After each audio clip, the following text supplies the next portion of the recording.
Hi, என்னோட பேரு Muthu Solaippan. Welcome to Tamil grow YouTube channel.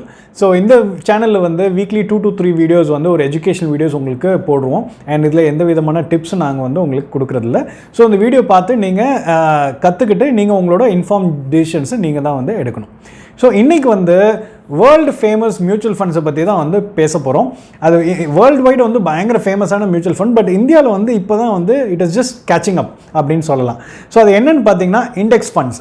So index mutual fund அப்படின்னா என்னென்னா ரொம்ப சிம்பிளுங்க. இந்த இண்டெக்ஸ் மியூச்சுவல் ஃபண்ட் வந்து அந்த இண்டெக்ஸ் இருக்குல்ல அதை அப்படியே இமிட்டேட் பண்ணும். அதுதான் வந்து இந்த இண்டெக்ஸ் மியூச்சுவல் ஃபண்டோட வேலை.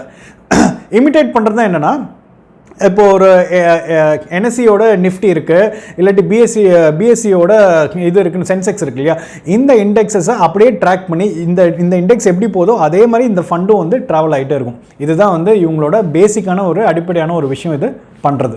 ஸோ இது வந்து பார்த்தீங்கன்னா passively managed mutual funds. So passively மேனேஜ்னா என்னென்னா, இதில் வந்து பெரிய அளவுக்கு வந்து அந்த ஃபண்ட் மேனேஜருக்கு வந்து ரோல் இருக்காது. ஸோ அவரோட வேலை என்ன இருக்குன்னா, இந்த இண்டெக்ஸ் வந்து ஏறிச்சுன்னா இந்த ஃபண்ட் அதோட அப்படியே அலைன் பண்ணி அதை அப்படியே இமிட்டேட் பண்ணுறது தான் இவரோட வேலையாகவே இருக்கும். ஸோ அந்த இண்டெக்ஸில் என்ன மாதிரி செக்யூரிட்டிஸில் இன்வெஸ்ட் பண்ணியிருக்காங்களோ அதே மாதிரி இது வந்து இவரும் வந்து இன்வெஸ்ட் பண்ணியிருப்பாங்க, இந்த ஃபண்ட்லேயும் வந்து இன்வெஸ்ட் பண்ணியிருப்பாங்க. ஸோ அப்ராக்சிமேட்டாக வந்து பார்த்தீங்கன்னா ஒரு 50 ஸ்டாக்ஸில் வந்து இவங்க இன்வெஸ்ட் பண்ணியிருப்பாங்க. அந்த இண்டெக்ஸோட சேம் காம்போசிஷன் சேம் போர்ட்ஃபோலியோவில் அதே மாதிரி இவங்களும் வந்து மெயின்டைன் பண்ணியிருப்பாங்க. அப்போ தான் வந்து இது ஏரியாவில் இதுவும் வந்து கரெக்டாக அதோட ட்ராக் பண்ணி மேப்பிங் பண்ணி ஏற்றிக்கிட்டே போக முடியும். ஸோ நீங்கள் இப்போ கேட்கலாம், அப்போது எல்லா இண்டெக்ஸ் ஃபண்டும் ஒரே மாதிரி சேம் ரிட்டர்ன்ஸ் கொடுக்குமா, இண்டெக்ஸ் என்ன ரிட்டர்ன்ஸ் கொடுக்கோ அதே தான் கொடுக்குமா அப்படின்னு கேட்கலாம். இல்லை, சின்ன சின்ன டிஃப்ரென்சஸ் இருக்கும். அது வந்து எதனால் வருதுன்னு பார்த்தீங்கன்னா 2 விஷயனால வருது. ஒன்று வந்து பார்த்தீங்கன்னா ட்ராக்கிங் எரர், இன்னொன்று வந்து எக்ஸ்பென்ஸ் ரேஷியோ. ஸோ ட்ராக்கிங் எரர்னால் என்ன? ஸோ ட்ராக்கிங் எரர்னால் ரொம்ப சிம்பிளாக உங்களுக்கு புரிய வைக்கணும்னா, ஒரு இண்டெக்ஸ்லேருந்து ஒரு ரிட்டர்ன்ஸ் வருது, அதே ரிட்டர்ன்ஸ் வந்து இந்த இண்டெக்ஸ் ஃபண்டு வந்து கொடுக்குதா இல்லையா, அந்த இன்வெஸ்ட்மெண்ட் போர்ட்ஃபோலியோ ரிட்டர்ன்ஸ் கொடுக்குதா இல்லையாங்கிறது செக் பண்ணணும். அந்த ரெண்டுத்துக்கும் இருக்கிற டிஃப்ரென்ஸ் தான் வந்து ட்ராக்கிங் எரர். இதை எப்படி கால்குலேட் பண்ணுவாங்கன்னா, அந்த பெஞ்ச்மார்க் இண்டெக்ஸோட ரிட்டர்ன்ஸையும் இந்த இண்டெக்ஸ் ஃபண்டோட ரிட்டர்ன்ஸுக்கும் இருக்கக்கூடிய டிஃப்ரென்ஸ் இருக்குல்ல, மைனஸ் பண்ணால் என்ன வேல்யூ வருதோ அதுதான் வந்து அந்த ட்ராக்கிங் எரர்பாங்க. ஸோ இந்த ட்ராக்கிங் எரர் எவ்வளோக்கு எவ்வளோ கம்மியாக இருக்கோ அவ்வளோக்கு எவ்வளோ நம்மளுக்கு பெட்டர். ஏன்னா வந்து ஆல்மோஸ்ட் அதை இமிட்டேட் பண்ணுற மாதிரி அர்த்தம். அப்போ அது இண்டெக்ஸோட இதில் என்ன கொடுக்குமோ அதே லெவலில் நம்மளுக்கும் அதே ரிட்டர்ன்ஸை கொடுக்குங்கிறது அர்த்தம். ஸோ ட்ராக்கிங் எரர் கம்மியாக இருந்தால் நம்மளுக்கு பெனிஃபிட். நெக்ஸ்ட் வந்து பார்த்தீங்கன்னா எக்ஸ்பென்ஸ் ரேஷியோ. இந்த எக்ஸ்பென்ஸ் ரேஷியோங்கிறது வந்து என்னென்னா, ஒரு மியூச்சுவல் ஃபண்டை வந்து ஃபண்டு மேனேஜ் பண்ணுறதுக்கு ஒரு செலவு வரும். ஸோ ஓவரால் ஃபண்ட் வேல்யூலேருந்து ஒரு பர்சன்டேஜ் வந்து எக்ஸ்பென்ஸ் ரேஷியோன்னு வந்து சொல்லுவாங்க. ஸோ ஏன்னா அந்த ஃபண்டுக்காக வேலை செய்யக்கூடிய மேனேஜர்ஸு, அந்த டீம், அவங்களுக்குலாம் சம்பளம் கொடுக்கணும், ஒரு இன்ஃப்ராஸ்ட்ரக்சர் டெவலப் பண்ணணும், இதுக்கெல்லாம் இருக்கு இல்லையா, இதுக்கெல்லாம் சேர்த்து தான் அந்த எக்ஸ்பென்ஸ் ரேஷியோ வந்து அலாட் பண்ணும்.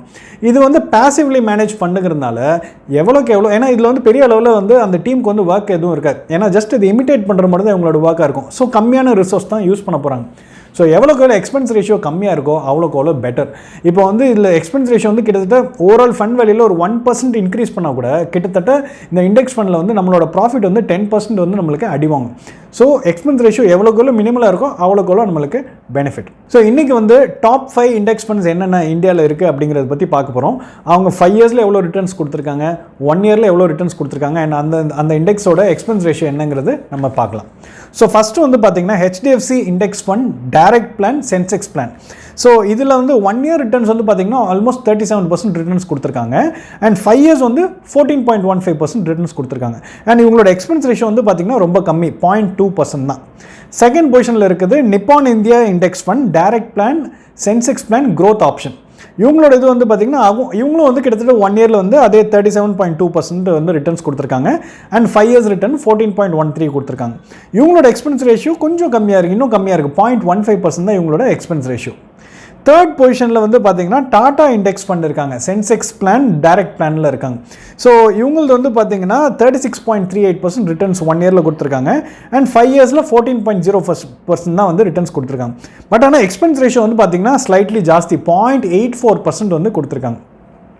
Taurus Nifty index fund direct plan growth option, இவங்க வந்து 4th பிளேஸில் இருக்காங்க. இவங்க 1 இயர் ரிட்டர்ன்ஸ் வந்து பார்த்தீங்கன்னா 41% நல்ல ரிட்டர்ன்ஸ் வந்து கொடுத்துருக்காங்க. அண்ட் 5 இயர் ரிட்டர்ன்ஸ் வந்து 13.91%, ஸ்லைட்லி பிலோ 14% கட் ஆஃபில். அண்ட் இவங்களோட எக்ஸ்பென்ஸ் ரேஷியோ கொஞ்சம் ஜாஸ்தி தான், 0.91% வந்து கொடுத்துருக்காங்க. அண்ட் 5th பிளேஸில் வந்து பார்த்தீங்கன்னா IDFC Nifty fund direct plan growth option. இவங்களோட 1 year ரிட்டர்ன்ஸ் வந்து 40.38%. இவங்களும் வந்து நல்ல 1 yearல ரிட்டர்ன்ஸ் கொடுத்துருக்காங்க. அண்ட் எக்ஸ்பென்ஸ் இது 5 years ரிட்டர்ன் வந்து பார்த்தீங்கன்னா கொஞ்சம் கம்மி, 13.75% தான் வந்து ரிட்டர்ன்ஸ் கொடுத்துருக்காங்க. அண்ட் இவங்களோட எக்ஸ்பென்ஸ் ரேஷியோ ரொம்ப ரொம்ப கம்மியாக இருக்குது, 0.16% தான். ஸோ இதுதான் வந்து டாப் 5 இண்டெக்ஸ் ஃபண்ட்ஸோட டேட்டா. ஸோ இதை பார்த்து நீங்கள் இதை பற்றி அனலைஸ் பண்ணி இன்ஃபார்ம்டு டிசிஷன்ஸ் எடுத்து நீங்கள் இன்வெஸ்ட் பண்ணலாம். So hope you like this video. இந்த வீடியோ பிடிச்சிருக்குன்னா லைக் பண்ணுங்கள், ஷேர் பண்ணுங்கள், கமெண்ட் பண்ணுங்கள். இதில் எந்த விதமான டிப்ஸும் நாங்கள் கொடுக்கல. It is just for information. நன்றி, வணக்கம்.